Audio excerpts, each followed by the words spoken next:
اپنے کندھوں پہ بیج سجاتا چلا گیا، مگر زندگی کے نے جو خلا باپ اور بیٹے کی محبت کے اظہار کے لیے پیدا کر دیا تھا وہ بڑھتا ہی گیا۔ کتنا ذہین، سمجھدار اور فرمانبردار بیٹا تھا ان کا۔ سر ہر بار سجدہ میں جھک جاتا تھا۔ اس نے انہیں کہیں بھی مایوس نہیں کیا تھا، حتیٰ کہ آج جب وہ بستر پہ یوں پڑا تھا تو ابھی ان کی آنکھوں میں فخر کے آنسو تھے اور سر بارگاہ الہی میں عاجزی سے جھکا ہوا تھا۔ محبت نے آہستگی سے اپنا سر اٹھا کر اداسی سے ان کی طرف دیکھا۔ انہیں اپنا اچھا باپ ہونے پہ خوشی تھی، انہیں بیٹے کے کارنامے پہ فخر تھا، مگر محبت جسے اظہار کے بنا کبھی بہار میسر نہیں ہوتی، وہ تو ابھی بھی دیواروں سے لپٹی کرلاتی پھر رہی تھی۔ اے کاش وہ ایک بار اسے محبت کو آزماتے تو صحیح۔ درد کی شدت سے محبت کا چہرہ سیاہ پڑ گیا اور زندگی کا پتہ دیتی مشین رک رک کر چلنے لگی تھی۔ ڈاکٹرز اور اسٹاف میں بھگدڑ مچ گئی تھی۔ حسن اور یارجا بے چین کبھی ایک ڈاکٹر کی طرف دیکھتے اور کبھی دوسرے سے حالت پوچھتے پھر رہے تھے۔ امی، اس کی سسکیاں بلند ہونے لگیں۔ دادی ماں، میں نہیں رہ پاؤں گی اس کے بنا۔ کتنی دیر سے خاموش اور بت کی مانند دادی کی گود میں لیٹی ہوئی سماما کا ایک دم سے رونا ان سب کو رلا گیا۔ ابھی ہارون بھی آ گیا تھا اور آہستہ آہستہ حسن کی بتائی گئی موجودہ کنڈیشن دادی کو بتا رہا تھا کہ وہ یکدم رو پڑی تو کیا وہ چھوڑ گیا؟ کیا وہ اتنا خفا ہو گیا کہ وقت بھی اس کے ہاتھ سے چھین کر لے گیا؟ تو وہ کیسے جیے گی اس کے بغیر، جس کی موجودگی بچپن سے اب تک اس کے دل کو آباد کیے رکھتی تھی، جس کی آہٹ تک کو وہ پہچان لیتی تھی۔ لوگ ماؤں کی آہٹیں پہچانتے ہیں اور وہ روحان کے قدموں پہ کان لگائے رکھتی تھی، جس سے وہ لاکھ خفا تھی مگر کبھی اس سے جدا ہونے کا نہیں سوچا تھا۔ مگر اب وہ جا رہا تھا تو اسے کیسے مناتی، کس سے اسے مانگتی؟ اچانک آنسوؤں کے درمیان اس خیال نے اسے چونکا دیا، ہاں صرف رب ہے جس سے وہ اسے مانگ سکتی ہے، مگر کیسے؟ جائے نماز بچھائے وہ ہاتھ پھیلائے بیٹھی تھی اور آنکھوں سے آنسوؤں کی جھڑی تھی، ہونٹوں پہ جامد خاموشی تھی۔ کتنے عرصہ کے بعد وہ اپنے رب کے سامنے سجدہ ریز ہوئی تھی۔ وہ تو رب کو بھی بھلا بیٹھی تھی اور تھی نہ انسان جو مشکل میں ہی رب کو یاد کرتا ہے، جسے اس کی عنایتیں ذرا سی آزمائش پہ بھول جاتی ہیں، جو صرف لینا جانتا ہے مگر رب کا شکر ادا کرنا بھول جاتا ہے اور مشکل میں رب کو بھی بھول جاتا ہے۔ اس کا دل پھٹنے کے قریب ہو گیا۔ وہ دعا بھول کر رب سے اپنی کوتاہی کی معافی مانگنے لگی۔ وہ تو نماز کی بہت پابندی کرتی تھی، پھر کیسے اتنا عرصہ وہ ایسے ہی گزار گئی؟ دل میں شدت سے تڑپ اٹھنے لگی۔ اے اللہ، میں گنہگار خطا کار ہوں، پر تیری بندی ہوں، تیرے نبی حضرت محمد صلی اللہ علیہ وسلم کی امت سے ہوں، مجھے معاف کر دے۔ میرے گناہ اگرچہ زیادہ ہیں پر تیری رحمت تو بے شمار ہے، بس تو اپنی رحمت سے مجھے بخش دے۔ اے میرے رب، مجھے دعا مانگنے نہیں آتی مگر تو میرے دل کا حال جانتا ہے، تو مجھے معاف کر دے، مجھے بھلائی کا راستہ دکھا دے۔ آمین آمین آمین۔ دل سے آوازیں ہونٹوں کے ذریعے نکلنے لگیں۔ اس کا رونا سب کو رلا گیا۔ امی نے تعصف اور دکھ سے اپنی عاقبت نااندیش بیٹی کو دیکھا، جو اجڑی سسکتی ہوئی اللہ سے اپنی محبت مانگ رہی تھی، جس کی اتنا عرصہ کی سرد خاموشی نے انہیں راتوں کو پہروں جگائے رکھا تھا، جو اس کے مزمحل وجود کے ساتھ ساتھ روحان کی یزمردگی پہ کڑھا کرتی تھی، مگر وجہ کبھی نہ ڈھونڈ سکی تھی۔ پاپا اپنی جگہ پہ نڈھال سے فون ہاتھ میں پکڑے سوچوں میں گم تھے۔ اتنے لوگوں کی موجودگی کے باوجود مکمل خاموشی تھی۔ تھوڑی تھوڑی دیر کے بعد ماما کی سسکی کی آواز بلند ہوتی اور سب کے آنسوں میں روانی آنے لگتی۔ دادی ماں آنکھیں موندے دیوار سے ٹیک لگائے بیٹھی تھیں۔ بہو چلی گئی، ان کا دکھ کم نہ تھا۔ پھر بیٹی اور داماد کی جدائی بھی کسی طرح سہ گئی تھی، مگر اپنے لاڈلے پوتے سے جدائی کا تصور ان سے حواس چھیننے لگا تھا۔ تسبیح کے تانوں کو گراتے ہوئے مسلسل ہلتے ہونٹوں کے ساتھ وہ رب سے ہم کلام تھی۔ سماما، اٹھو بیٹی، ایسے مت کرو۔ منجلی چچی نے جائے نماز پہ نڈھال زاروں کی تار ہوتی سماما کو اٹھانا چاہا، مگر وہ اسی طرح سجدے میں پڑی رب سے اس کی رحمت مانگتی رہی۔ وہ اپنے رب کو منا لے گی، یہ یقین لمحہ بلمحہ مضبوط ہو رہا تھا، اور یقیناً اس کے بندے کو بھی منا لے گی، جو لاکھ خفا سہی مگر اس کی محبت اور چاہت کو وہ جان گئی تھی۔ کتنی بے وقوف تھی نا! ہر لمحہ روحان نے جیسے اسے سنبھالا، اس کی تمام بے اعتنائیوں کو سہا، مگر اس کے باوجود کبھی سخت رویہ تو کجا سخت لہجہ میں بھی بات نہیں کی، اور وہ ان تمام احساسات کو نظر انداز کیے گئی صرف ایک نقصان کے لیے جو شاید اس کے نصیب میں ہی نہ تھا، اور شاید اللہ نے اس میں اس کے لیے بہتری رکھی تھی، اور یہ بات اسے بہت دیر سے سمجھ آ رہی تھی۔ سماما، ردا نے دھیرے سے اس کا کندھا ہلایا۔ اس کا سر اتنا بھاری ہو رہا تھا کہ وہ بمشکل اپنی سوجی ہوئی آنکھوں کو کھول کر سر اٹھا سکی تھی۔ اس کی حالت اور شکل دیکھ کر ردا کی بے اختیار سسکی نکل گئی۔ یہ بے وقوف محبت کے مارے میاں بیوی کتنا عرصہ محبت سے نظریں چرائے پھرتے رہے۔ اب جب جدائی دہلیز پہ آ کر رکنے لگی تھی تو محبت کو اوڑھنا چاہ رہے تھے۔ گہری سانس لے کر ردا نے نظریں اس پر سے ہٹا لیں۔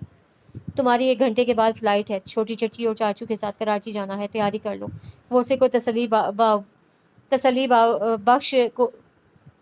کوئی تسلی باوجود کوشش کے نہیں دے سکی، اور سمامہ کی سوالیہ نظروں کا کوئی جواب کسی کے پاس نہیں تھا، کیونکہ ڈاکٹرز اگرچہ آپریشن کی کامیابی کی نوید تو دے چکے تھے، مگر روحان کا کوما کی حالت میں چلے جانا ان سب کے ڈاکٹرز کے لیے تشویش کا باعث تھا۔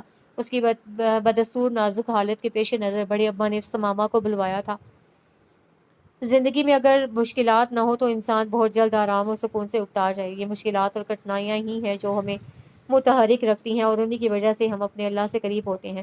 بہت خوش قسمت ہیں آپ کے شوہر نے نیک مقصد کے لیے اپنے آپ کو قربان کرنے کے لیے پیش کیا ہے، اور اتنے باہمت شوہر کی بیوی کو تو ان سے زیادہ ہمت اور حوصلہ رکھنا ہوتا ہے۔ روحان کا آپریشن جس سرجن نے کیا تھا وہ اپنے روم میں بیٹھے سمامہ کو نرم لہجے میں سمجھا رہے تھے۔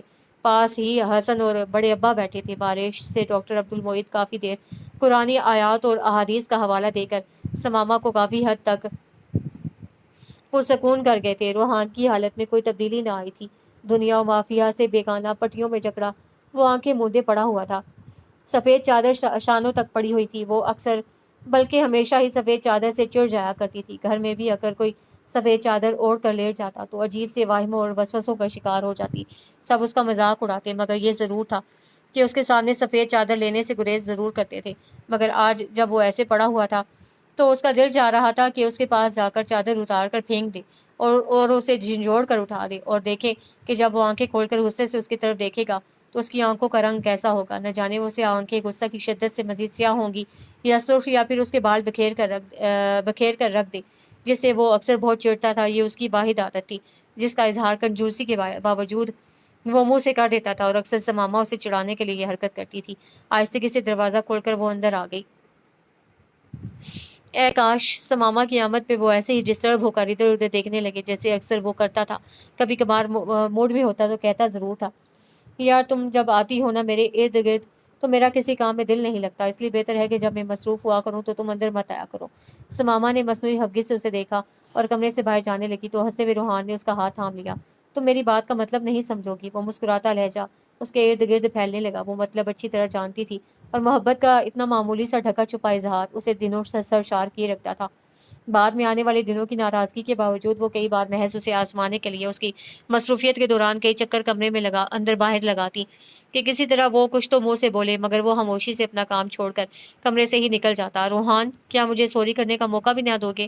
میں ہر سزا بھگتنے کو تیار ہوں، مگر پلیز جدائی کی سزا مت دینا۔ اس کے ڈرپ لگے ہاتھ پہ اپنی انگلیاں پھیرتے ہوئے وہ ہولے ہولے جیسے منت کر رہی تھی۔ روحان کا سرخ و سفید چہرہ پیلا ہو گیا تھا، اس کے سیاہ بال ماتھے پہ بکھرے ہوئے تھے۔ سمامہ، اگر ہم زندگی کو ایک جگہ ٹھہرا لیں تو نقصان صرف ہمارا ہوگا۔ ماضی ایک گزرا وقت ہے جو باوجود ہماری کوشش کے نہ تو واپس آ سکتا ہے اور نہ ہی ہم اپنی مرضی سے اس میں تبدیلی کر سکتے ہیں۔ تو پھر کیا فائدہ راکھ میں دبی چنگاریاں تلاش کرنے کا؟ کیا یہ اچھا نہیں ہوگا کہ تم آنے والے اور موجودہ لمحوں کو قید کرنے کا سوچو، ان لمحات کو خوبصورت بناؤ؟ تم محبت کو محبت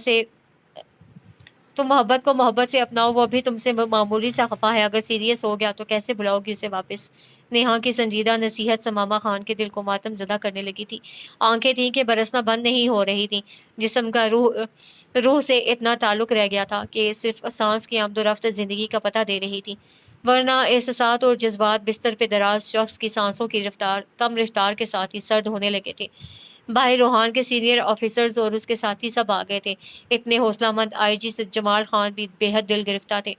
ان کا جوشیلا باہمت اور محب وطن آفیسر زندگی اور موت کی کشمکش میں مبتلا تھا۔ ان کا جی چاہ رہا تھا کہ سب مصلحتوں کو بالائے طاق رکھ کر حکمرانوں کے پاس پہنچ کر انہیں جھنجھوڑنے کے۔ کیا یہی ہے تمہاری حکمرانی کہ آج ملک کا ہر سپاہی اپنی جان ہتھیلی پہ لیے ملک کو بچانے کی کوششوں میں سر دھڑ کی بازی لگائے ہوئے ہے، اور تم لوگ مصلحت کی سیاست کی آڑ میں غیروں کو اپنے ہی ملک میں جڑیں کاٹنے کے لیے جگہ دیتے پھر رہے ہو؟ کیا اور کون سی سیاست ہے جس میں نعرے بازوں، دھرنے اور جلوسوں کے سوا کچھ نہیں ہے؟ صرف ذاتی مفاد ہر جگہ مقدم ہے۔ کون دے گا اس خون کا حساب؟ وہ خون جو بہت قیمتی ہے، جو ایک مقدس مقصد کے لیے بہتا ہے، مگر افسوس اس کی قدر نہیں کی جاتی۔ انہوں نے خالی نظروں سے اپنے سامنے کھڑے اے ایس پی قادر رحمان کو دیکھا جو کچھ کہہ رہے تھے، مگر ان کے ہلتے ہونٹوں کے سوا تک قادر رحمان کی آواز نہیں پہنچ رہی تھی۔ البتہ ان کے چہرے کی پھیلتی مسکراہٹ نے کچھ اچھا ہونے کی نوید ضرور دی تھی۔ روحان وہ جیسے پاگل ہونے لگی تھی خوشی سے. ہاں اس کی پلکوں نے جنبش کی تھی اور سماما کے ہاتھ میں دبے اس کے ہاتھ میں بھی کسمساہٹ ہوئی تھی. وہ پہلے تو اپنا وہم سمجھتی رہی تھی مگر جب روحان کے دوسرے ہاتھ میں بھی حرکت ہوئی تو وہ بے اختیار اس سے لپٹ کر رونے لگی تھی. پاس ہی ڈرپ چیک کرتی نرس بھی چونک کر کچھ حیرت اور مسرت سے اسے دیکھنے لگی تھی جو ماحول اور اپنی حالت سے بے نیاز اپنی محبت کو صرف دیکھ رہی تھی, رو رہی تھی اور اسے چھو کر محسوس کر رہی تھی. صرف اتنا یاد تھا کہ اس کے اللہ نے اسے مایوس نہیں کیا اور وہ کبھی اپنے در سے کسی کو نا امید نہیں کرتا. بس ایک یقین اور ایمان کی پختگی سے اسے پکارا جائے. سب ڈاکٹرز اندر آ گئے تھے اور روحان کے ارد گرد جھمگٹا بن گیا تھا. ان کے چہروں پہ اطمینان اور سکون نے سماما کو اندر تک سرشار کر دیا تھا. باہر نکل کر وہ بے اختیار امی کے گلے لگ کر رونے لگی تھی. حسن, بڑے ابا, یاجا وغیرہ سب سجدے میں وہیں پڑ گئے تھے. پورا ہاسپٹل پولیس کے جوانوں کے نعرہ اللہ اکبر سے گونج اٹھا تھا. یوں لگ رہا تھا کہ ہر شے جیسے زندہ ہو کر مسکرانے لگی تھی. ہر فرد, ہر مریض خوش نظر آ رہا تھا. اللہ کی رحمت نے کرم کیا تھا. بڑے ابا گھر اطلاع دے رہے تھے. حسن اور یاجا صدقہ دینے کے لیے چلے گئے تھے اور جب ڈاکٹر نے آ کر روحان کی کنڈیشن کا خطرے سے بالکل باہر بتایا تو بڑے ابا جس طرح بے قرار ہو کر آئی سی یو کی طرف لپکے وہ سب کو حیران کر گئے. کتنی محبت اور پیار تھا ان کے بیٹے کے لیے ان کے دل میں, جس کو اظہار کا موقع زندگی میں پہلی بار ملا تھا. اور جیسے وہ اپنے بیٹے کا ماتھا چوم رہے تھے تو ان کی دیوانگی نے روحان خان کو بھی حیران کر دیا تھا. مسرت کے احساس میں گھر کر وہ بابا کے ہاتھ پہ اپنا ہاتھ رکھ کر انہیں بھی محبت کا جواب محبت سے دینے لگا تھا. کچھ گھنٹوں کے بعد اسے روم میں شفٹ کر دیا گیا تھا اور لمحوں میں اس کا کمرہ پھولوں سے بھر گیا تھا. اس کے کولیگز, آفیسرز, فیملی کے سب لوگوں نے کمرے میں اس کی موجودگی کو دل سے خوش آمدید کہا تھا. Get well soon Rohan, we آل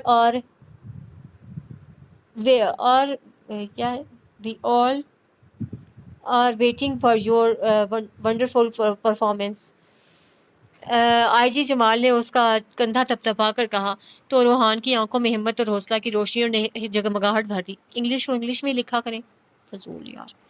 ہاں یہی وقت ہے جب ہمیں ہر بار نئے حوصلہ سے دشمن وقت کا مقابلہ کرنا ہے. اسے بتانا ہے کہ اگر وہ ایک بار روحان پہ گولیاں برسائے گا تو 10 روحان سے اس کا مقابلہ ہوگا. پاکستانی جوانوں کی ہمت اور استقامت ہی دراصل دشمن کی شکست ہے. آئی ایم سوری, یہ فکرہ وہ دن میں کئی بار خود سے دہراتی تھی مگر سامنے کہنے کی ہمت بڑی مشکل سے پیدا ہوئی تھی. وہ جو دواؤں کے زیر اثر 2 دن سے غنودگی اور نیم غنودگی کی حالت میں تھا, آج اس کی طبیعت کافی بہتر تھی. اسی لیے ڈاکٹر سے کہہ کر اس نے اپنی نیند والی میڈیسن نہیں لی تھی. جب سماما ہولے سے اندر آئی وہ اسے سوتا سمجھ کر اپنے اندر کا غبار نکالنے لگی. اپنی کوتاہیوں اور غلطیوں کو دہرا کر اسے غائبانہ معافی مانگنے لگی تھی اور وہ پٹ سے آنکھیں کھول کر اسے حواس باختہ کر گیا. آنسوؤں سے بھری آنکھیں اور بے تحاشا سرخ ناک کے ساتھ وہ شرمندہ سی سر جھکا گئی تھی. اب کیا ہوگا, یہ سوالیہ نشان اس کے دماغ کے ساتھ چہرے پہ بھی ثبت ہو گیا تھا. شاید اسی لیے روحان نے اس کا بیڈ پہ رکھا ہوا ہاتھ نرمی سے اپنے ہاتھ میں لے لیا. سماما نے مزید کچھ کہنا چاہا مگر روحان نے ہونٹوں پہ انگلی رکھ کر اسے چپ کرا دیا. ہم نے بہت سا اچھا وقت اپنی اپنی انا کی جنگ میں گنوا دیا. ماضی کی غلطیوں کو دہرانا نہیں ہے مگر ان سے سبق ضرور سیکھنا ہے. وہ ٹھہر ٹھہر کر بول رہا تھا. مجھے محبت کا اظہار کرنا نہیں آتا مگر مجھے یہ ضرور بتانا ہے کہ میں تمہارے بنا بہت تنہا محسوس کرتا ہوں. خود کو تمہاری موجودگی مجھے سکون دیتی ہے اور جب تم خفگی بھری آنکھوں سے چوری چوری مجھے دیکھتی ہو تو مجھے بہت پیاری لگتی ہو. سماما کی کانوں کی لویں جلنے لگی تھی.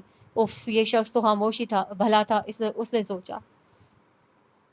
اور ہاں ایک اور بات, جس وجہ کے لیے تم مجھ سے اتنا عرصہ خفا رہی, میں نے سنجیدگی سے اس پہ عمل کرنے کا سوچا ہے. وہ حیرت سے اسے دیکھنے لگی. یہ کیا ہو گیا ہے روحان کو؟ لگتا ہے چوٹ دماغ پہ اثر کر گئی ہے.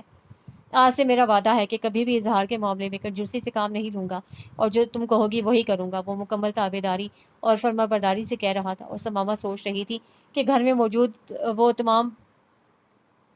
تمام پود کے ان شرارتی میسیجز کا کیا جواب دینے ہیں جنہوں نے سیل پہ میسیجز بھیج کر اس کا سر کھایا ہوا ہے. پھر ٹھیک ہے, تیار ہو تم؟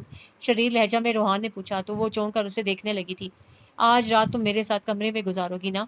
توبہ ہے روحان. کانوں تک برش ہو کر وہ مصنوعی ابگی سے اسے دیکھنے لگی اور وہ دھیرے سے ہنستا ہوا سارے ماحول کو خوشگوار کر گیا تھا.